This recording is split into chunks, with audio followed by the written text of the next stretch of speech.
Good afternoon, everybody. It's Lorraine Alternative Homesteading on March 24, 2026. I just came across this post on Quora. It's actually 3 years old.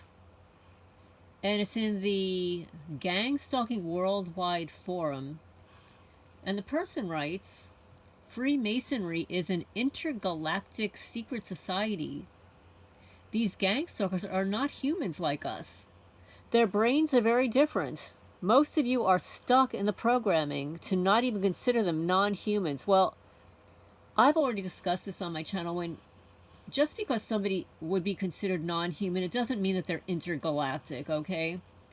We already know that the brains of malignant narcissists and sociopaths, psychopaths differ from the regular human brain in that they do not feel empathy, compassion, so their brains are inherently different. They live more in their primitive brain. And so when this person says that these gangstalkers are not humans like us, that is true.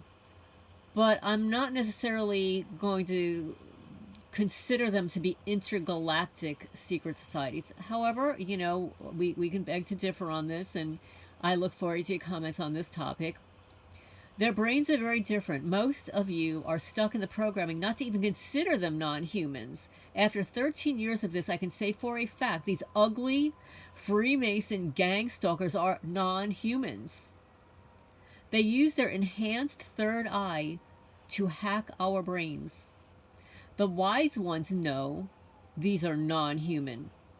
The fools are stuck in their program thinking human would actually do this to one another. Well, I just said psychologically, their brains are different. The brains have been scanned of psychopaths and regular like empaths, and they do differ.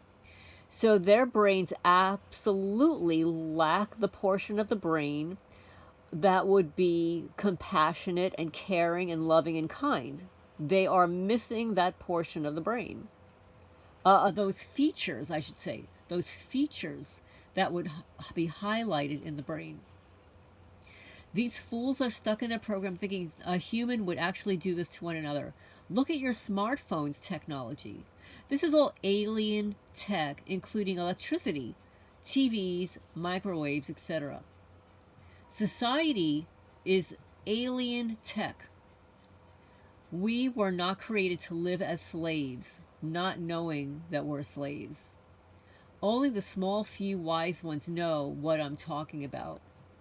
Okay, well, another person writes, microwaves, electricity, phones, and all that is connected to the spirit world.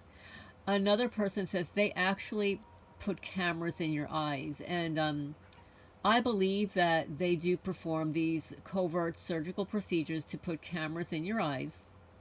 I believe that that's what they attempted to do to the kittens that they killed on May Day last year, when they harmed the left eye of these kittens, and 3 of the kittens died. Kittens are born perfect. They are beautiful, they are adorable, and they were in perfect health, as they should be.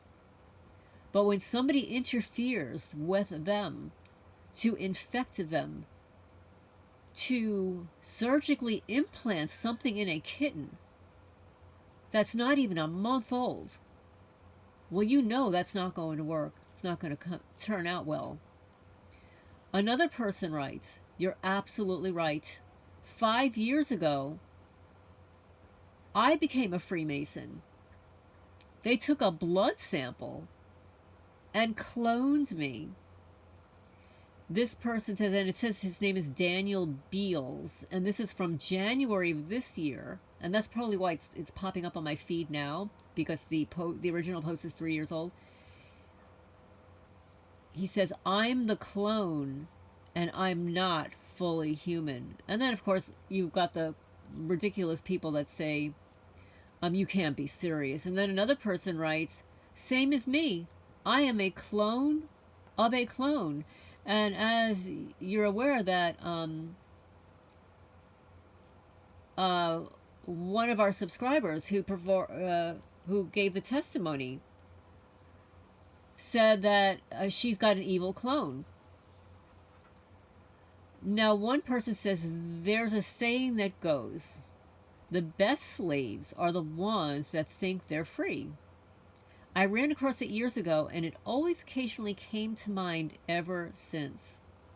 How many suppressed sniper rounds does it take to destroy a weaponized cell tower?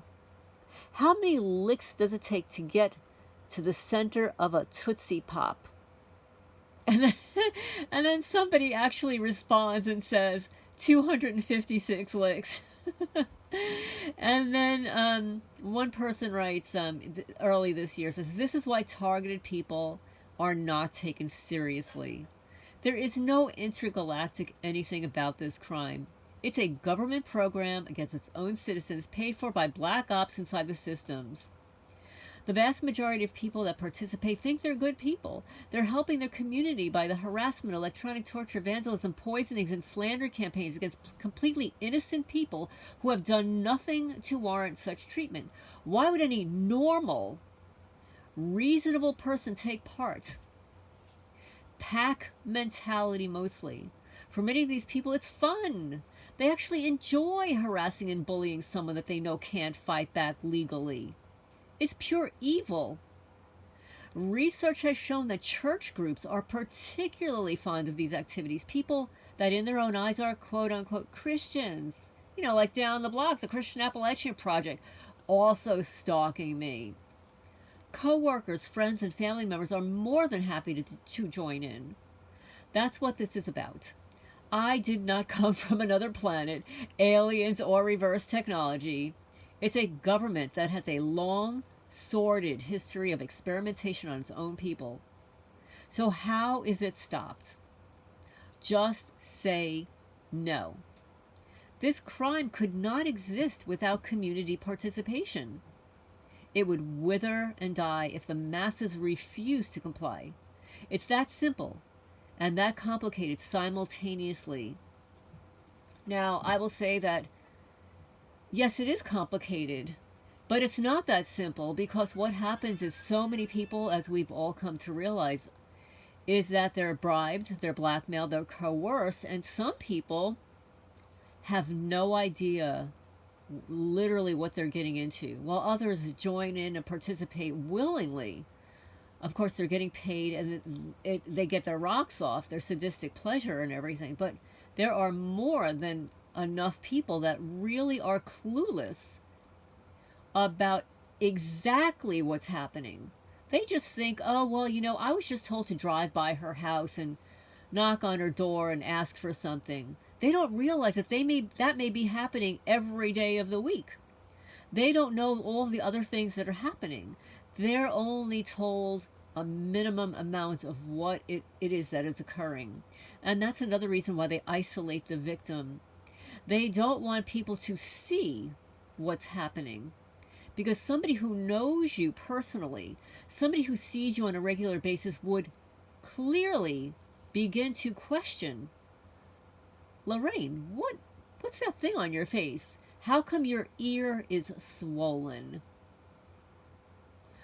What's going on with your grass? Your grass last year was gorgeous. What are all these bald spots? How would that have happened? So somebody who is not participating would clearly start to question the narrative. They'd be curious, especially if they were, you know, a regular good person. But the point is that, yes, it is true that they are non-human because they do not possess the characteristics and qualities that make up a human. And those qualities are kindness, compassion, morality, and having a conscience. And the brains of psychopaths, like people like Jeffrey Dahmer or whatever, it has been determined that their brains operate differently. They're different. And they will never be the same as a person that's empathic. Never. Just as when pedophiles have been interviewed, and I'm just talking years ago, when this was a thing, when they were actually interviewing them in prisons. And I remember this one in particular, and I'm going to say this was more than 15 years ago. They interviewed the guy, you know, because they isolate them, or they did at the time, they isolate them in prison from the regular population. And he was interviewed, and he asked, well, you know, what is it that could be done for you? Like, and the guy turns and he says, I will not change. I am attracted to children, just the way you're attracted to a man, just the way you're attracted to a female, just the way you're attracted to blonde hair or black hair or whatever.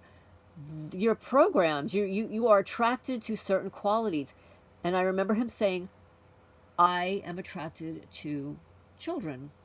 And that's not going to change. And I remember him saying, he said, I'm not going to change. And he even suggested getting rid of him. He said, I'm not going to, this is not something that I can change.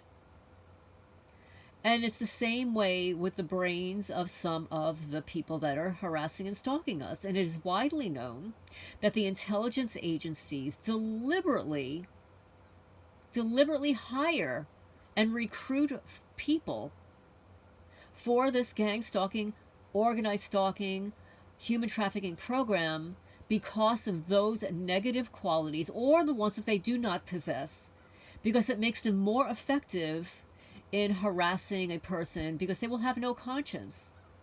Sort of like the criminal that hangs out in my loft. He thinks it's okay to frog in my house. But now that we're onto the frogger on the property, let's see how many more times it happens. And that's why we do talk about these things. And that's why we need to spread and share these videos. So the guy says Freemasonry is an intergalactic secret society. I disagree. I believe it's just a secret society. I believe, though, that this secret society has its origins in ancient rituals and ancient texts, etc., etc. It's like they are stuck in that ancient programming. However, fast forward, now they're using very, very advanced technology, okay, and witchcraft. So I look forward to your questions in the comments down below, and I will talk to you guys later. Oh, and I just want to set also, the reason I chose this bees is because David Atkinson interviewed a guy recently who was a beekeeper, and they stole his beehives. And I remember in the back of my mind knowing that there was something about beehives. So the beehive is a symbol in Freemasonry that represents industry, unity, cooperation among members. It serves as a reminder that, like bees working together in a hive, Masons should contribute to the lodge and community through diligent effort and shared purpose. So they utilize the beehive as a symbol. So it just occurred to me that maybe they stole his beehives. They don't want other people to be successful with bees or beehives.